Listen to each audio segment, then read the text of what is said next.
Espresso. É aqui que tudo começa. Quase todas as bebidas de café do mundo têm alguma ligação com essa pequena dose intensa.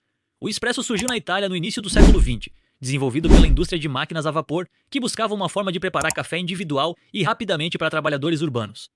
Luigi Bezzera é frequentemente creditado como o inventor da primeira máquina de espresso, em 1901, embora tenha sido Desiderio Pavone quem comercializou a tecnologia em larga escala.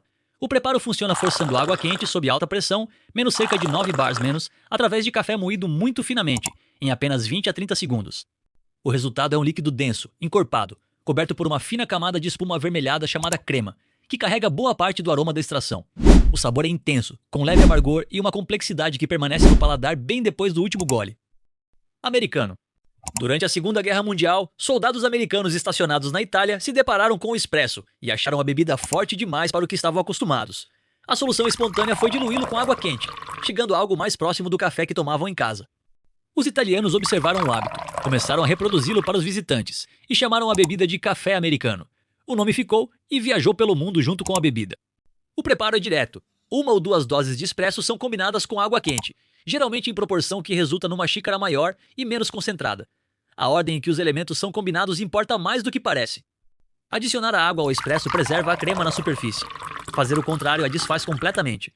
Visualmente, o americano se parece com café coado, mas carrega uma profundidade diferente no sabor, resultado do processo de extração sob pressão. Cappuccino. Na Itália, o cappuccino é quase uma instituição matinal. Tomá-lo após o almoço ou jantar seria considerado, no mínimo, incomum.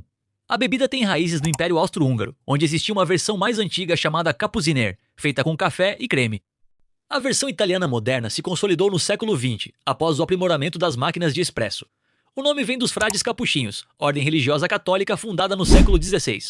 O hábito marrom característico dos frades tinha o mesmo tom que o café com leite assumia na xícara, e a associação acabou dando nome à bebida. O cappuccino é preparado em 3 partes aproximadamente iguais: espresso na base, leite vaporizado no meio e uma camada generosa de espuma densa por cima. A espuma não é apenas estética, menos, ela muda a textura, desacelera o consumo e reduz levemente a temperatura da bebida. Latte. Se o cappuccino é equilibrado entre café e leite, o latte pende claramente para o lado do leite. A palavra em italiano significa simplesmente isso, leite, e a bebida reflete essa característica com total honestidade. A versão moderna do café latte se desenvolveu nos Estados Unidos, a partir dos anos 80, quando cafeterias especializadas em espresso começaram a adaptar a tradição italiana para um público que preferia bebidas maiores, mais suaves e menos amargas. O barista e escritor americano James Freeman, entre outros, ajudou a popularizar o estilo nas cafeterias de specialty coffee, que começaram a surgir nessa época. O preparo usa 1 ou 2 doses de espresso combinadas com uma quantidade generosa de leite vaporizado, finalizando com apenas uma fina camada de espuma na superfície. O resultado é cremoso, suave e menos intenso do que a maioria das bebidas à base de espresso. Foi também a partir do latte que surgiu a latte art, os desenhos feitos com o leite na superfície da xícara. Flat white. Austrália e Nova Zelândia ainda disputam a autoria dessa bebida, e nenhum dos dois lados parece disposto a abrir mão da reivindicação. O que se sabe com razoável segurança é que o flat white surgiu no Pacífico Sul por volta dos anos 80, em cafeterias que buscavam uma alternativa ao cappuccino, menos menor, mais encorpada, com o café mais presente. O nome chegou à Europa e à América do Norte principalmente a partir dos anos 2010, impulsionado pela expansão do movimento de cafés especiais. O preparo usa 2 doses de espresso com uma quantidade menor de leite vaporizado do que um latte, sem espuma visível na superfície. O leite é incorporado de forma integrada ao café, criando uma textura sedosa e uma proporção de sabor onde o espresso se destaca mais claramente. Para quem quer sentir o café de verdade sem abrir mão da suavidade do leite, é muitas vezes a escolha mais satisfatória. Macchiato. A palavra italiana significa manchado, e a definição é visual e precisa. O macchiato tradicional, ou espresso macchiato, é um espresso com apenas um pequeno toque de leite vaporizado ou espuma por cima, o suficiente para suavizar ligeiramente a intensidade da extração, sem realmente transformar a bebida. É servido em xícara pequena, próximo ao espresso puro em volume e em força. O nome surgiu nas cafeterias italianas como uma forma de diferenciar pedidos. Quando um cliente queria espresso com um pouco de leite, o barista manchava o café. Com o tempo, o macchiato viajou pelo mundo e foi sendo ressignificado. Grandes redes de cafeteria passaram a usar o termo para bebidas muito maiores, adoçadas e com pouca relação com o original.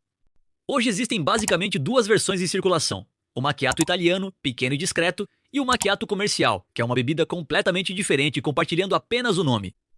Mocha. O nome vem de longe e tem uma história mais rica do que a maioria das pessoas imagina. Mocha era o nome de um porto no Iêmen, que entre os séculos XV e XVIII foi um dos centros mais importantes do comércio mundial de café. Os grãos cultivados naquela região tinham naturalmente notas de chocolate e terra no sabor, e essa característica criou uma associação duradoura entre café e chocolate que persiste até hoje. A bebida moderna que carrega esse nome surgiu muito depois, já no contexto das cafeterias ocidentais do século XX. Ela é preparada com expresso, leite vaporizado e calda ou pó de chocolate misturados juntos, geralmente finalizada com chantilly. É mais doce e indulgente do que a maioria das bebidas à base de expresso, funcionando quase como uma sobremesa. Por essa razão, o mocha costuma ser uma das primeiras escolhas de quem ainda não está acostumado ao sabor puro do café. O chocolate suaviza a intensidade e torna a entrada no mundo do expresso bem mais convidativa. Cold Brew. Preparar café com água fria não é uma ideia nova. No Japão, métodos de extração a frio existem há séculos, particularmente o estilo de gotejamento lento sobre gelo conhecido como Kyoto Style Coffee, desenvolvido provavelmente no século XVII. A versão ocidental do Cold Brew moderno, no entanto, ganhou escala comercial nos Estados Unidos a partir dos anos 2010, quando marcas começaram a engarrafá-lo e distribuí-lo em supermercados. O processo dispensa completamente o calor. Café moído grosseiramente é colocado em água fria e deixado em infusão por um longo período, geralmente entre 12 e 24 horas, dentro da geladeira. Sem calor, os compostos do café são extraídos de forma diferente, resultando em uma bebida naturalmente mais suave, com acidez reduzida e uma doçura discreta que aparece sem precisar de açúcar. A concentração de cafeína costuma ser bastante alta, e a bebida é normalmente servida sobre gelo, pura ou levemente diluída com água ou leite. Café turco.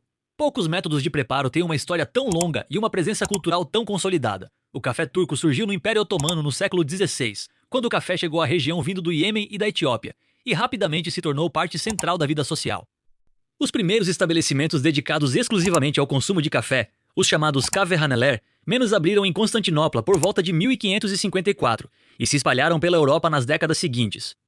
O preparo usa café moído em pó extremamente fino, mais fino do que qualquer outro método convencional, cozido diretamente em água dentro de um recipiente pequeno de cabo longo chamado sesve ou ibrick. A mistura é aquecida lentamente, às vezes levada quase à fervura mais de uma vez para desenvolver melhor o sabor, e servida diretamente na xícara sem filtração.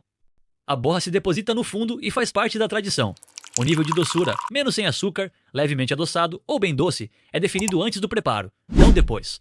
Em 2013, a Unesco reconheceu o café turco como patrimônio cultural imaterial da humanidade. Café de filtro. O método mais consumido no mundo tem uma origem surpreendentemente doméstica. Em 1908, uma dona de casa alemã chamada Melita Bentz estava insatisfeita com a borra que ficava no fundo da xícara ao usar os métodos disponíveis na época. Ela pegou um pedaço de papel de caderno do filho, colocou dentro de uma lata perfurada e usou como filtro sobre a xícara. O resultado foi um café mais limpo, sem resíduo, com sabor mais delicado. Ela patenteou a ideia ainda naquele mesmo ano e fundou a empresa que até hoje leva seu nome. O preparo funciona passando água quente por café moído médio, através de um filtro de papel ou metal, de forma lenta e gradual. O líquido percola e cai limpo no recipiente abaixo, sem a pressão do expresso e sem a borra do café turco. O resultado é uma bebida de corpo leve, transparente e com sabor mais suave. Por décadas, foi visto como uma opção simples e sem sofisticação. Com o crescimento dos cafés especiais, esse olhar mudou profundamente. Hoje, o café de filtro é valorizado justamente pela capacidade de revelar notas florais, frutadas ou achocolatadas, que métodos mais intensos tendem a encobrir.